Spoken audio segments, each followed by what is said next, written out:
നമസ്കാരം. ന്യൂസ് കേരള പ്രധാന വാർത്തകളുമായി CK നാസർ കാഞ്ഞങ്ങാട്.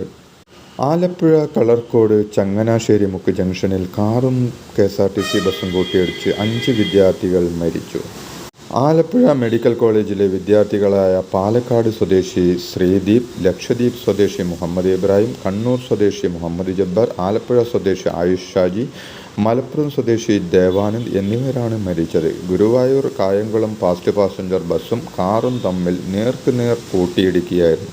കാറിൽ 11 പേരുണ്ടായിരുന്നതായാണ് വിവരം. പരിക്കേറ്റവർ ആലപ്പുഴ മെഡിക്കൽ കോളേജ് ആശുപത്രിയിലും ജനറൽ ആശുപത്രിയിലും ചികിത്സയിലാണെന്നാണ് റിപ്പോർട്ടുകൾ. കനത്ത മഴയിൽ കാഴ്ച അവ്യക്തമായതും റോഡിൽ വാഹനം തെന്നിയതുമാകാം അപകടത്തിന് കാരണമെന്ന് കരുതുന്നു.